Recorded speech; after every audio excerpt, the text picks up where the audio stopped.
So I got a new dash cam today. Yep, the myGEKOgear Orbit 530 Super HD dash cam. Is it any good? I don't know. Small box, little box. I was expecting a bigger box, but it doesn't look that big. Here it is. Here it is actually on Amazon right here, just so you can see it. The myGEKOgear Geko Orbit 530.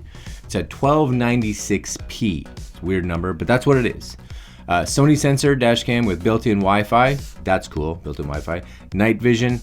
And 16 gig micro SD card. They say here we're looking in and around, I think it says about the $200 mark.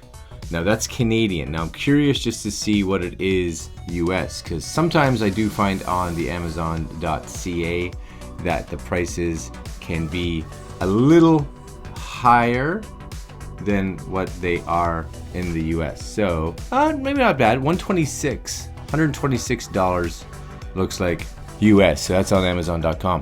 So what we're gonna do today is take a look at what's in the box, look at its statistics, its stats, see what it has in it, and then I'm gonna take it out for a drive. I'll do it kind of right now, so it's kind of mid-afternoon, and it's kind of cloudy out right now, so we'll see what it's like, and then I'll take it out later on tonight, and then we'll come in and talk about it. Yeah, that sounds good. All right, that's coming up.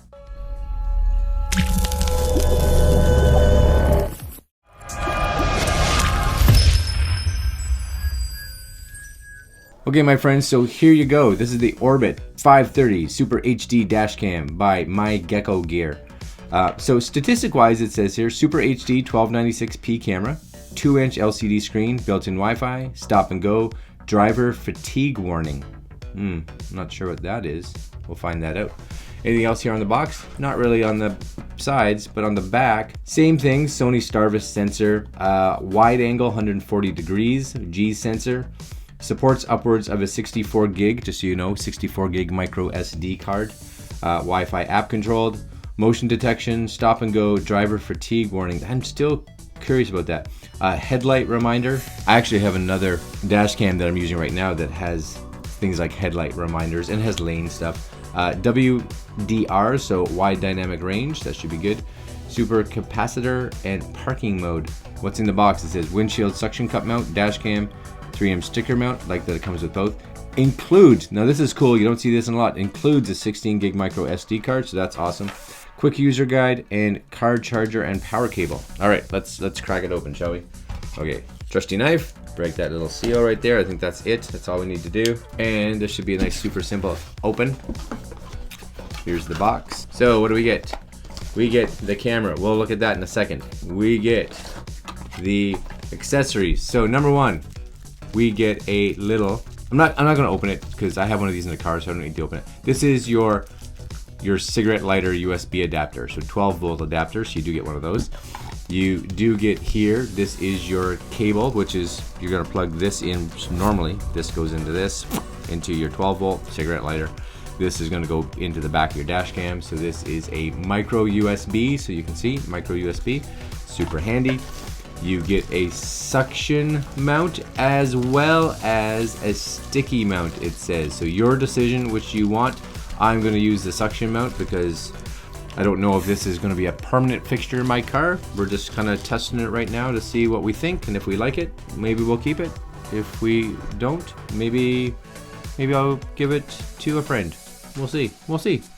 SD card. Oh, and actually, look at that. That's kind of nice. Toshiba. It's not like, here's an SD card. Who's it made by? I don't know. No, this is, look, Toshiba. That's nice. They actually give you a brand name one. That's good. 16 gig. Get the SD card reader, so you get the larger adapter as well as the micro SD. So super handy. And last but not least, you do get the little manual. So I'm just going to move this over here. And manual wise, let's just take a look. Tape's sticking to it already. Manual wise, dash cam, small font. So I'll give it that. It is tiny. Little fonts, but legible. So you can kind of go through here, look at the package contents, about the SD card. It says please use micro SD card with class 10, at least 8 gigs, maximum 64 gigs. Be sure to format the SD card before usage, and tells you here at the bottom based on your resolution. So if you're doing 2304 by 1290 on the 16 gig card, just so you know, you'll get 111 minutes. That's actually pretty good, 111 minutes. If you were to bring it down to HDR 1920, 122 minutes. And if you dropped it all the way to like 720p, which you wouldn't do because 720p, you know, you want to be able to read detail like license plates and that, so you probably wouldn't, but you'd get 189 minutes. Good that they tell you that kind of stuff though, which is good. Product features, where to install, power on, what the buttons do, cool. Settings, etc., video recording settings. It talks about this. Does it talk about this driver fatigue? My guess is the driver fatigue is if they see the car veering off the road, because even the ones I have now in my car, it doesn't necessarily say anything about fatigue, but it does tell you if you have moved out of your lane. So if you start to drift, it'll be like, you're moving out of your lane, buddy. Come on. So that's kind of nice. And it has a little for Android system, scan the QR code or search for myGEKOgear right there. That's for that. Oh yeah, and this is for iOS. So myGEKOgear. So what we're gonna do is I'm going to download that. I will download that after this. And when we go into the car, we'll take a look at the app just to see. What does the camera look like? This is the camera. It's little, it's just tiny. Which is kind of nice, you know, you don't necessarily want a big thing. Oh, I like that it kind of has this like, almost like texture kind of look on there. See that? Kind of texture look. You guys see that? Let's bring that up there, maybe you can see. Possibly it'll focus, there it is. See that kind of texture you get on it? That's sharp, that's nice. They didn't just make it just black, right? They could have, but they put some design into that. That's handy, I like that. A little covering on your screen to take off. Looks like everything should be super easily accessible. On the side here, so right there, that's going to be your USB charger port. There's your reset button. On the other side here, my guess is that's going to be your power button. This is where your micro SD card goes. And on the very back is your screen. You got your up through menus, down through menus, my guess. Oh, sorry. You have, I'm not sure what this one is. It looks like a hazard because it's got like a triangle with a little exclamation mark on it. Hazard. My guess would be this would be up through your menus, down through your menus, and your actual OK button. Now this may also be what gets you into it, but we'll take a look once we get in the car. What we're really concerned about is the image quality. So I'm gonna take this out. We're gonna mount it in the car right now, and yeah, let's go for a rip. I'll probably do just a little bit of talking, just so you guys can hear what the microphone sounds like in it as well, because that's important, I think. You know, if you're spending $130, $200 on a camera, you want to hear what it can do. All right, let's go do that. So I took the camera out to the car to go for a little drive, and I drove in the daytime and the nighttime, and I figured I'm just going to talk over what I saw. So here's a couple things. Real quick, super easy to mount. It's nice and small, as you can see here. Like, it's tiny. So when this thing is mounted up on your window, it really doesn't take up a lot of space, which is super nice. And actually the suction mount worked really well, so we're super happy with the suction mount. It kind of goes on, and it's got like a click to lock it in, and then you have to unlock it and then pop it off. But super nice. It's sealed really good. It's stuck to the window. No concerns at all. Next thing, just real small, is that we'll talk about a bit of the application. And the application is really neat. The camera, when it first came up, and if you see this clip I'll put up right here, if you look at the timestamp on it, the timestamp is wrong. It's not that year, it's not that time, it's incorrect, it's whatever the default was for the camera. But when you open up the application, and the Dashcam will produce its own Wi-Fi, and the application goes through a little tutorial, I guess, on what Wi-Fi signal you have to kind of connect to, because it's broadcasting its own Wi-Fi signal. So you connect to it, and then it comes up. Now, as soon as your application connects to the camera, what's cool is it automatically sets the camera's date and time, so it's all accurate, which is super cool. Now, of course, in the settings of the application, you can go in and set all the resolutions, and is it going to create a new clip every minute, every 5 minutes, etc., etc. Tons of little settings that you and I can go into if we so choose.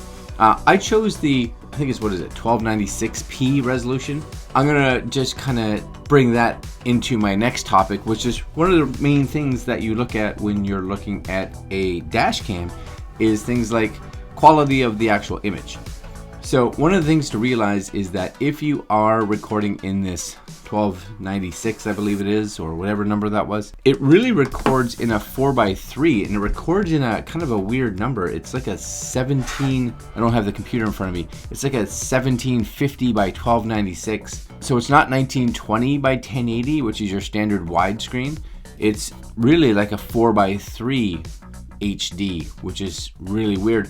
And it's not your standard pixel size. So what happens is when you see that 4:3 on the screen, and you'll see it here, I'll bring it up on the screen here, it really feels squished. So it's squished this way. So everything seems really narrow and tall and just kind of squished in. When you bring that resolution into like an editor to be able to see this or do anything with it, you actually have to take that footage. At least I did in here. I don't know if there's some weird trick that you have to do. And I had to take the width and actually zoom the width by about 130%, and that actually brought me out to a perfect widescreen. So at that point, I don't know if they're using different pixel dimensions, because I know some cameras can shoot in like a rectangular and some shoot in square, so maybe that's throwing it off. I don't know. But as you can see here in Final Cut, this is the resolution that it is showing that this camera was recording in. So just kind of take that. Resolution stats aside, the real question is, what does it look like? And simply, you know, it looks pretty good. It looks, for a camera of this price point. You know, one of the things I see with a lot of people that look at dash cams is that they put the quality up against what they see from like a GoPro, and you're not gonna get that. You know, a GoPro camera is, well, for one, considerably more expensive, and what it's designed to do is very different. So, you know, this kind of footage and this quality is actually pretty good. It's designed to be able to look at things like license plates. And as you can see here in the daytime, especially, you can see, this is my other car. You can see that the license plate is there. It's seeable, and that's usually similar to the kind of distance that a license plate would be when a car is in front of you. So should you be able to see it? Yeah, I think so. I think you should have no problems with it. Now again, realize you are watching this with like YouTube compression, so the quality is going to be a bit better on the raw footage versus what you see on YouTube. Also, here's some night shots, so you can see us driving. For one, here's some footage on the highway, so really dark, no lights around, just the odd cars, some actual street lights here and there. But you get an idea of what the camera can do with just the headlights on. And here's one kind of us coming into town, getting close to our house again. So we're kind of in the city with a lot more city street lights. So you hopefully can see what the footage looks like here, because again, you know, accidents just don't happen in the day, they also happen at night. So we want to make sure that the dash cam is able to capture hopefully enough information to be able to see the information that you and I possibly need, because again, that's important. So do I think it's worth it? Well, I think it's actually pretty good. I love, you know, if you look at the app, I'll just go back to the app again. If you actually run the application on your phone, for instance, while this is actually running, what it does is it matches your video up against the GPS location of your phone. So your phone tells you on a map where it is, and of course the camera is shooting you a video that kind of corresponds with it. So that's actually kind of neat too. Now I don't know if it actually records that information if the phone is there onto the actual device. I don't think it does, but I can't confirm that. All right, guys, I'm gonna leave you there. This is you know, it's pretty cool. Oh yeah, I see 1296 pixels, full HD. Yeah, sort of full HD, I guess.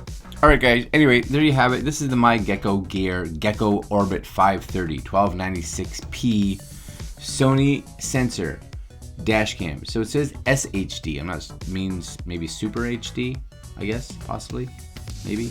Comes with a 16 gig micro SD card, and I think that's a huge little perk because a lot of these cameras don't come with anything except the camera. So kind of cool. All right, my friends, I'm gonna leave a link down below if you guys are interested. Take a look at the footage again.